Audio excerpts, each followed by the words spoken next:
Assalamualaikum warahmatullahi wabarakatuh. Hai sahabat beriman, apa kabar?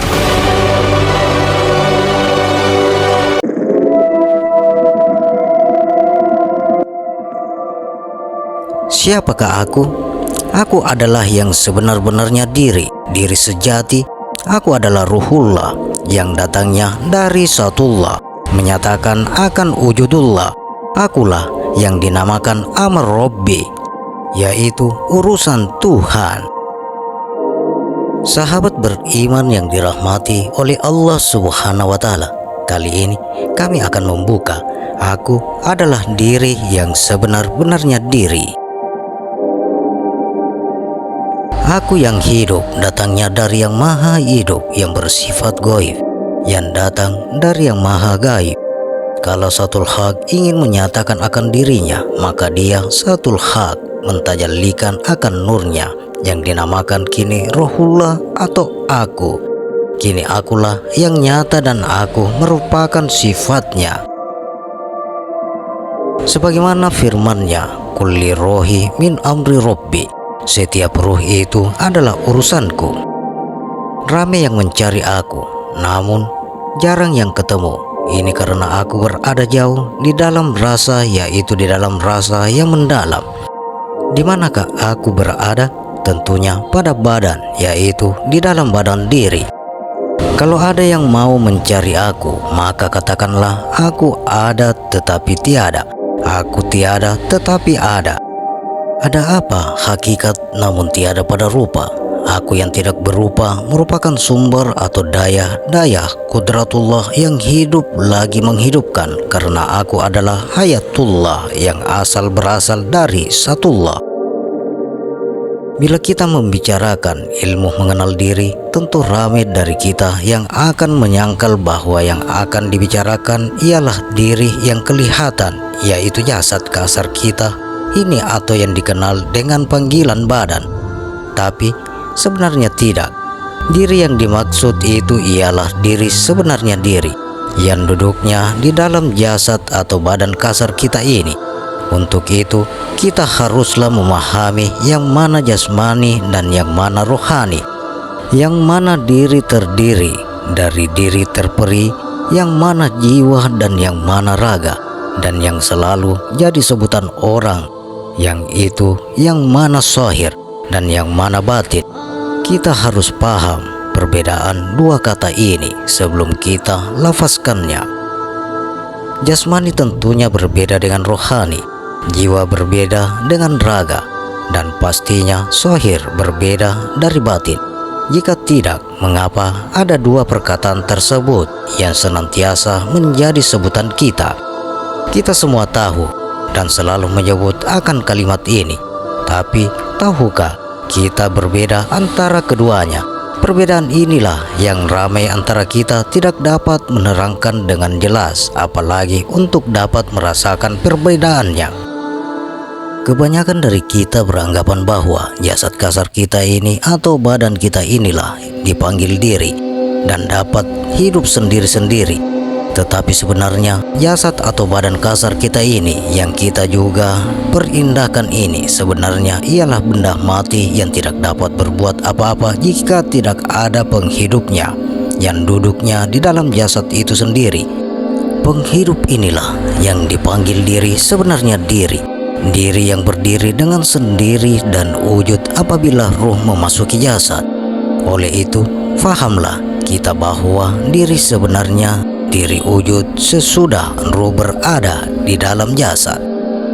Perlu diketahui bahwa kita ini secara amnya terbagi kepada dua, yaitu yang dipanggil jasmani atau jasad dan rohani, atau ada juga orang memanggil jiwa dan raga, dan banyak lagi nama-nama yang diberi kepada diri dan jasad untuk mudah difahami dan mengikuti perguruan tertentu. Renungkan kembali kisah wujudnya Adam. Setelah malaikat menyiapkan jasad Adam dan jasad Adam terbaring kuku, maka Allah pun memerintahkan ruh untuk masuk ke dalam jasad Adam. Dan bertanyalah akan ruh kepada Allah, "Ya Allah, melalui jalan mana harus aku masuk?" Maka Allah pun menjawab, masuklah melalui mana-mana yang kau senangi, dan seterusnya ruh memasuki jasad Adam melalui hidung, dan seterusnya kita bernafas melalui hidung. Jadi disinilah dapat kita fahami bahwa bila ruh masuk ke dalam jasad Adam, barulah Adam hidup dan seterusnya bangun dan berdiri. Ini jelas menunjukkan bila ruh masuk ke dalam jasad barulah jasad hidup atau juga dipanggil bernyawa. Diri sebenarnya diri. Setelah ruh memasuki jasad, barulah wujudnya diri atau jelasnya diri ini mendatang kemudian setelah ruh memasuki jasad. Keterangan ringkasnya ialah ruh itu adalah cahaya, dan bila ia memasuki jasad maka cahaya tadi memenuhi ruang jasad di dalam dan akan menjadi seperti jasadnya sendiri. Maka dengan sebab inilah diri itu rupanya sama dengan jasadnya sendiri, tapi ialah gaib. Dan harus diingat, hanya yang gaib sahaja dapat menghubungi yang gaib. Cahaya atau diri tadi mengalir ke seluruh jasad di dalam, dan dialah yang menjadi penghidup kepada jasad. Dialah hidup sebenar-benarnya hidup, lagi menghidupkan. Barang siapa mengenal dirinya, niscaya kenallah ia akan Tuhannya. Inilah diri sebenarnya diri yang harus dikenal dengan rasa dan perasaan dan dengan gerakannya yang tersendiri. Bagaimanakah cara untuk mengenalnya? Diri sebenarnya diri yang duduknya dalam jasad itu, di mana tugasnya menghidupkan jasad dengan cara mengalirkan pancaran cahaya kehidupan di dalam jasad. Dan kalau ingin mengenalnya dengan arti kata kenal sebenar-benar kenal, tentulah kita perlu melahirkan diri itu. Kelahiran pertama kita ialah bila ibu kita melahirkan kita. Dan kelahiran kali kedua ialah bila kita berjaya melahirkan diri sebenarnya diri yang diamnya di dalam jasad kita sendiri dan dengan tugas dan rahasianya yang tersendiri menghidupkan kita. Tapi sayang, jasad tidak pernah berpikir untuk memikirkan siapakah yang menghidupkannya. Dengan itu, kenalilah diri sebenarnya diri kita itu, diri yang banyak daya guna dan banyak menyimpan rahasia. Bukankah dia berasal dari sana, dari yang maha pencipta dan yang maha besar? Diri ialah duduk di dalam jasad, rupanya sama seperti jasad tapi gaib. Dialah yang menghidupkan kita. Panca tenaga, ia serba tahu karena datang dari yang maha tahu. Dialah yang mengenal Allah karena dia berasal dari sana.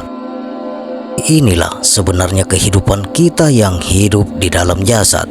Dan sebenarnya kehidupan kita bermula dari dalam badan kasar kita ini. Dia mengisi kehidupan kita dan meliputi keseluruhannya. Dan dia tutup serta dibatasi dengan bulu dan kulit kita. Mana orang luar atau orang nyata, kehidupan di dalam ini negatif karena tidak nyata. Tetapi kalau kita mau tahu dan mau coba memahami bahwa sebenarnya betulkah kehidupan dalam kita ini dahulu, dan dengan sendirinya kehidupan luar kita akan sempurna insya Allah. Oleh itu, kenalilah diri sebenarnya diri Anda, dan insya Allah kenallah ia akan Tuhannya, seperti sabda Nabi junjungan kita, barang siapa mengenal diri, niscaya kenallah ia akan Tuhannya. Adapun rahasia ma'rifat itu adalah rahasia bagi diri. Tiada siapapun boleh menguraikan di atas rahasia diri masing-masing, melainkan orang-orang ahli sufi dan wali saja yang boleh menguraikan. Seperti kata Syekh Abdul Qadir Al-Jailani radhiyallahu anhu, sesudah beliau menunaikan sholat sunat hajat, lalu ia berkata, "Ya Tuhan, di manakah makom yang 5 itu di dalam diri hamba? Yaitu yang pertama subuh, kedua zuhur, ketiga asar, keempat maghrib, dan kelima isya." Maka tatkala itu bergerak-geraklah seluruh anggota, maka diketahuilah beliau tentang kedudukan makam yang 5 itu. Maka bersikirlah ia tiada berhenti-henti daripada satu waktu kepada satu waktu. Pada waktu subuh, maka bergeraklah perumahan hatinya, maka berkata ia, "Ya Tuhanku, telah nyatalah hamba bahwasanya subuh itu makomnya di hati hamba." Maka bersikirlah ia tiada berhenti-henti sampailah pada waktu zuhur. Apabila sampai pada waktu zuhur, maka berdenyutlah lagi hatinya tatkala ia terasa suatu benda yang pahit mengalir di batang lehernya. Maka berkatalah ia, "Ya Tuhanku, telah nyatalah aku bahwasanya waktu zuhur itu bermakamnya pada empeduku."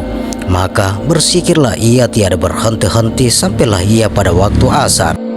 Apabila sampai pada waktu asar, maka bergeraklah berhampitan dadanya sebelah kiri. Maka katanya lagi, "Ya Allah, ya Tuhanku, ketahuilah hamba bahwasanya waktu asar itu bermakomnya pada paru-paru hamba."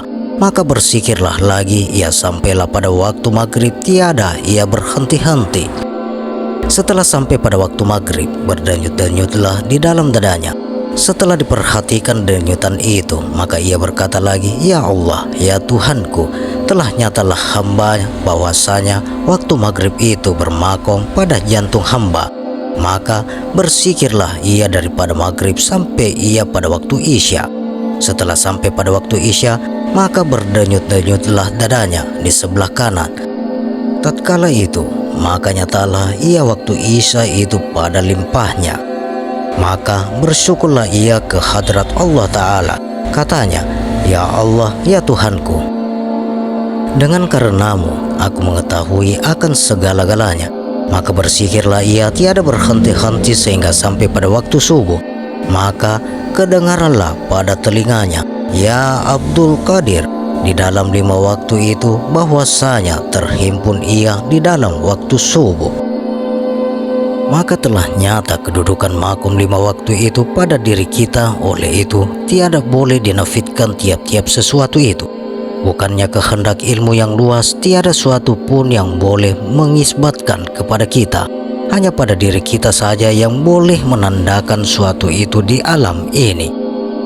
Maka berkata seorang ahli sufi, Syekh Kiryani radhiyallahu anhu, kepada sahabat-sahabatnya bahwasanya hamba dapat mengetahui akan makom yang 5 ini adalah wujudnya pada 5 hakikat yang dinamai ia pada tiap-tiap waktu ini. Waktu subuh menyatakan wujud Allah, waktu zuhur menyatakan wujudnya af'al Allah, waktu asar menyatakan wujudnya qauli, waktu maghrib menyatakan wujudnya insani, waktu isya menyatakan wujudnya rasuli. Maka berkata sahabat-sahabatnya kepada Syekh Kiryani radhiyallahu anhu, "Ya Tuhan hamba, bolehkah Tuhan hamba terangkan lagi bagaimana cerita lagi di atas makom yang 5 itu?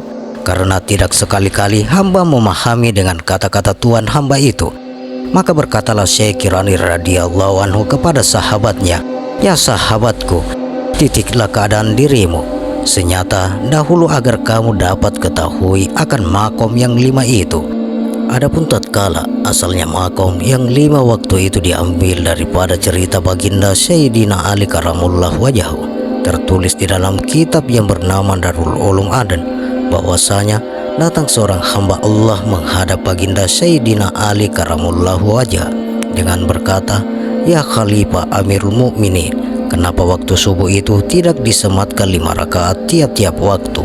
Mengapa waktu subuh 2 rakaat saja dan maghrib 3 rakaat sedangkan waktu lainnya 4 rakaat?" Maka jawab oleh baginda Sayyidina Ali karamallahu wajah, "Ya Tuhan hamba Sayyidah, sebab waktu itu tidak sama akan rakaatnya karena mengikuti kejadian alam ini.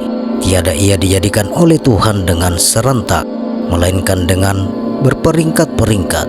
Seperti sabda Rasulullah Sallallahu Alaihi Wasallam kepadaku, mafhumnya, ya Ali, ketahuilah olehmu bahwasanya tatkala asal waktu itu diibaratkan tatkala embun tunggal setitik gugur ke bumi, menandakan adanya satu waktu 2 rakaat yakni subuh. Maka tatkala asal manusia pun daripada satu yakni Adam. Inilah sebabnya subuh itu 2 rakaat. Menyatakan ia rakaat pertama itu kalimat tauhid, yang kedua kalimat rasul. Kalimat tauhid itu asal daripada ibu sekalian amalan, dan kalimat tauhid juga asal daripada bapak, yakni bapak sekalian ilmu laduni. Inilah sabda Rasulullah Sallallahu Alaihi Wasallam kepadaku." Maka bertanya lagi hamba Allah itu kepada baginda Sayyidina Ali karamullah wajah, "Ya Tuhan hamba Amirul Mukminin, apakah terkandungnya di dalam kalimat tauhid dan kalimat rasul?" Maka jawaban baginda Sayyidina Ali karamullah wajah, "Ya Sayyidah, adapun kalimat tauhid itu nyata, ia adanya Nur Muhammad ialah Zat wajibal wujud khalikul alam. Maka inilah sabda Rasulullah Sallallahu Alaihi Wasallam kepadaku. Maka bertanya lagi Sayyidah, ya Amirul Mukminin, bagaimana pula dengan waktu-waktu yang lain itu? Maka berkata baginda Sayyidina Ali karamullah wajhah, ya Sayyidah, adapun waktu-waktu yang lain itu mengikuti cerita Rasulullah Sallallahu Alaihi Wasallam kepadaku adalah sebagai berikut. Waktu zuhur 4 rakaat. Rakaat pertama menandakan wujudnya zat Allah. Rakaat kedua menandakan wujudnya sifat Allah. Rakaat ketiga menandakan wujudnya asma Allah. Rakaat yang keempat menandakan wujudnya af'al Allah. Waktu asar 4 rakaat menyatakan kepada 4 alam. Rakaat pertama menyatakan kedudukan di alam ruh.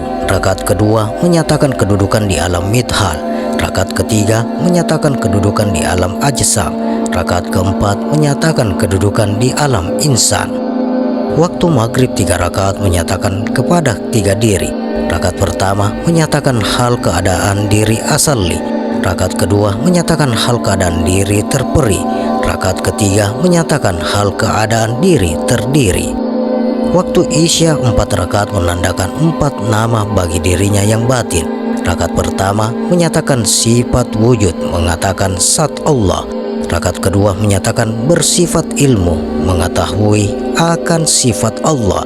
Rakaat ketiga menyatakan bersifat nur, menyatakan ia akan asma Allah. Rakaat keempat menyatakan bersifat syuhud, makrifat akan af'al Allah. Maka inilah yang dinamakan rahasia makrifat. Maka bertanya lagi hamba Allah itu kepada baginda Sayyidina Ali karamallahu wajhah, ya Amirul Mukminin, sekiranya jikalau hamba beramal dengan tiada ketahui jalan ini, apa hukumnya? Maka jawaban Sayyidina Ali karamallahu wajhah, ya Sayyidah, siapa yang mengerjakan amalan dengan tiada mengetahui akan amalan itu adalah syirik semata-mata, dan mereka ini dijatuhkan di dalam golongan orang yang fasik. Walau bagaimana alim sekalipun, fasik jua hukumnya, tiadalah ia berbau akan surga idaman. Rujuklah mereka yang arif billah. Kejauhan itu lupa hati, kedekatan itu ingat hati. Kejauhan itu hijab atau tertutup, kedekatan itu kasyat atau terbuka. Hijab itu gelap, kasyaf itu nur, gelap itu jahil, nur itu makrifat. Rasulullah Shallallahu Alaihi Wasallam bersabda, firman Allah Ta'ala, aku ini sebagaimana yang disangka oleh hambaku. Aku bersama dia apabila ia ingat kepadaku, apabila ia mengingatku dalam dirinya, aku pun ingat padanya dalam diriku, dan apabila ia mengingatku dalam ruang yang luas, aku pun ingat padanya dalam ruang yang lebih baik. Hadis qudsi diriwayatkan oleh Bukhari. Guru Sufi berkata, hatimu sekarang bersama Tuhanmu dan Tuhanmu bersama engkau. Tidak jauh dari engkau, ia mendekatkan engkau kepadanya dan mengenalkan engkau dengannya. Aku adalah kansun makfi, perbendaharaan yang tersembunyi. Aku cinta atau hub untuk dikenal, maka aku ciptakan makhluk agar mereka mengenaliku. Allah Ta'ala berfirman, wahai hamba, engkau tiada memiliki sesuatu pun kecuali apa yang aku kehendaki untuk menjadi milikmu. Tiada juga engkau memiliki dirimu, karena akulah maha penciptanya. Tiada pula engkau memiliki jasadmu, maka akulah yang membentuknya. Hanya dengan pertolonganku engkau dapat berdiri, dan dengan kalimatku engkau datang ke dunia ini. Wahai hamba, katakanlah tiada nyata hanyalah Allah. Kemudian tegakkanlah berdiri di jalan yang benar, maka tiada Tuhan melainkan aku, dan tiada pula wujud sebenarnya wujud kecuali untukku, dan segala yang selain daripadaku adalah dari buatan tanganku dan dari tiupan ruhku. Wahai hamba, segala sesuatu adalah kepunyaanku, bagiku dan untukku. Jangan sekali-kali engkau merebut apa yang menjadi kepunyaanku.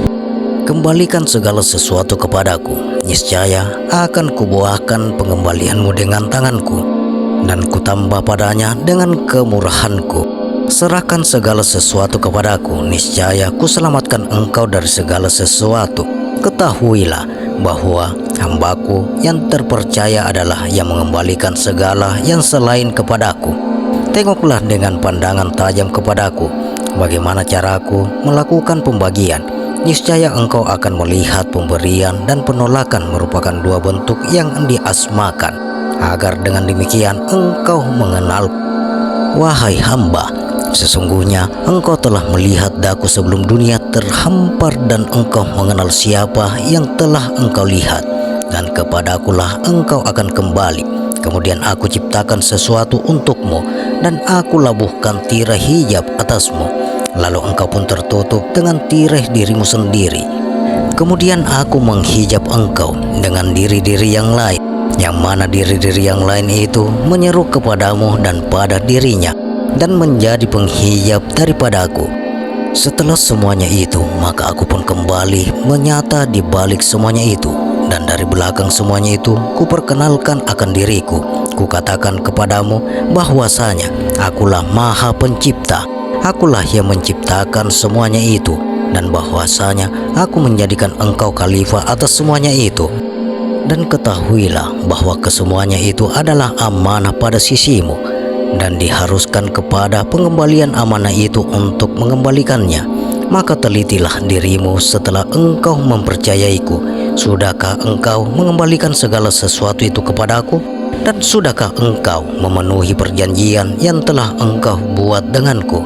Dan barang siapa yang menepati janjinya kepada Allah, maka Allah akan memberinya pahala yang besar. Demikian sahabat, aku adalah diri yang sebenar-benarnya diri. Bagaimana pendapat Anda? Silakan share pendapat menarik Anda pada kolom komentar. Semoga video ini bermanfaat dan bisa menambah keimanan dan ketakwaan kita kepada Allah Subhanahu wa Ta'ala, dan juga menambah kecintaan kita kepada Rasulullah Sallallahu Alaihi Wasallam. Terima kasih untuk sahabat yang telah menonton video ini. Sampai berjumpa kembali di video berikutnya. Wassalamualaikum warahmatullahi wabarakatuh.